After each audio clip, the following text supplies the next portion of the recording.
Naranasan mo na bang may kumausap sa iyo? Yung boses ng malapit mong kaibigan sa trabaho. Humingi siya ng tulong mula sa kabilang kwarto.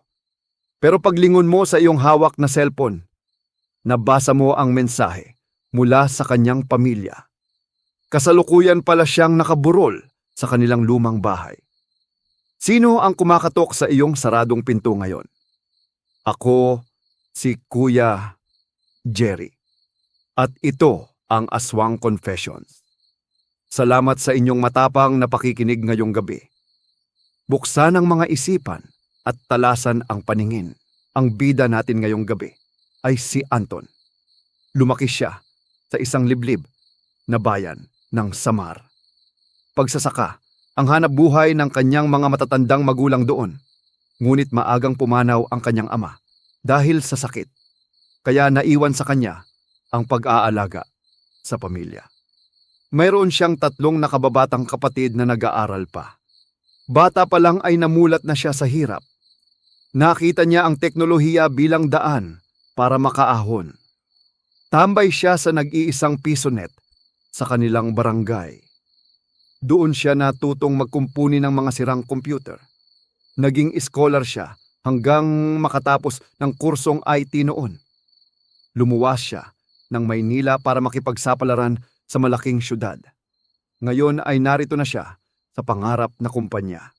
Isang IT sa sikat na call center sa Maynila. Nakatira siya mag-isa sa isang maliit na kwarto. Pumapasok siya tuwing gabi para sa mas malaking sweldo. Lahat ng kinikita niya ay ipinapadala sa kanyang pamilya. Para kay Anton ay lohika at siyensya ang mahalaga. Hindi siya naniniwala sa mga kwento tungkol sa aswang. Lalo na dahil puro makabagong teknolohiya ang hawak niya. 3:00 ng madaling araw nang may marinig siya. May mga yabag na naglalakad sa labas ng kanyang kwarto. Rinig niya ang pagkaladkad ng mabibigat na sapatos. Tumigil ito sa mismong tapat ng kanyang pinto. Tapos ay narinig niya ang pamilyar na boses. Boses ito ni Carlo na kanyang malapit na kaibigan. Tinatawag nito ang pangalan ni Anton mula labas. Sinasabing naiwan daw nito ang kanyang bag sa loob. Kaya nagpapatulong itong buksan ang nakakandadong makapal na pinto. Nagtaka si Anton nang marinig ang pamilyar na boses. Alam niyang naka-off duty na si Carlo. Nagpaalam ito sa kanya kahapon ng hapon pa. Sabi nito ay uuwi ito agad sa probinsya. May sakit daw kasi ang nanay nito doon. Bakit ito nandito ngayon sa napakalalim na madaling araw? Muli siyang tinawag ng boses mula sa labas. Parang nagmamakaawa ito at medyo nanginginig ang tunog. Sinasabi nitong napakalamig daw sa labas ng pinto. Gusto na nitong pumasok sa loob ng kwarto. Kahit nagtataka, ay tumayo na rin si Anton. Naawa siya sa nanginginig na boses ng kaibigan. Naglakad siya papalapit sa makapal na pintong bakal. Inabot na niya ang malamig na seradura nito. Bubuksan na sana niya ang pinto para dito. Ngunit biglang umilaw ang cellphone sa kanyang bulsa. Tumunog ito ng napakalakas sa tahimik na kwarto. Kinuha niya ito at tiningnan ang lumabas na mensahe. Galing ito sa nakababatang kapatid ni Carlo ngayon. Nanlaki ang mga mata ni Anton sa nabasa. Sinasabing na aksidente ang sinasakyang bus ng kanyang kaibigan. Nahulog daw ito sa isang napakalalim na bangin. At patay na si Carlo kanina pang hating gabi. Nanlamig ang buong katawan ni Anton sa nabasa. Bumilis ang kabog ng kanyang dibdib sa kaba. Nabitawan niya ang cellphone sa sobrang takot niya. Kung patay na si Carlo kanina pang hating gabi. Sino ang kumakatok at nagsasalita sa kabilang labas? Sino ang nagmamakaawang pumasok sa kanyang kwarto? Mas lumakas ang kalampag sa makapal na pinto.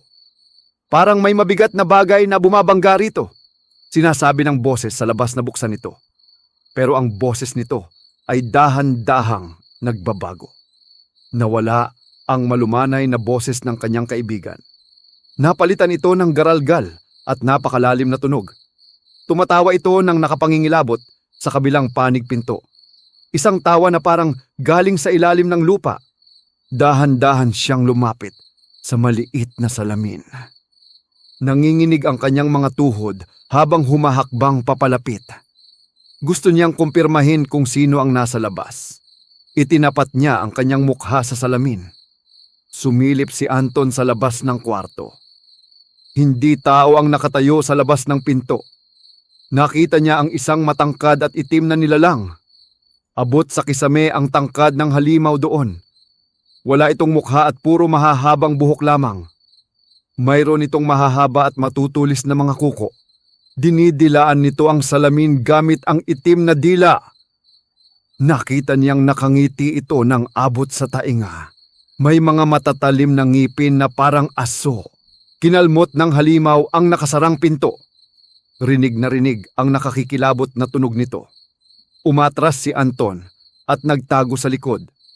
Nanginginig ang kanyang mga kamay na dinukot ang cellphone. Tinawagan niya agad ang landlord sa ibaba. Umiiyak siya habang humihingi ng agarang tulong doon. Sinabi niyang may gustong pumasok sa kanyang kwarto. Pinatay niya ang lahat ng ilaw sa loob. Nagtago siya sa ilalim ng isang malaking mesa. Narinig niya ang pagtakbo ng halimaw palayo rito. Napakabigat ng mga yabag nito sa malamig sahig. Makalipas ang ilang minuto ay dumating ang landlord. Pag-akyat ng mga rumesponde ay wala na ito. Pero nakita nila ang malalalim na kalmot sa pinto. Naiwan ang nakakasuyang amoy ng nabubulok na karne. Amoy ng patay na hayop sa buong pasilyo.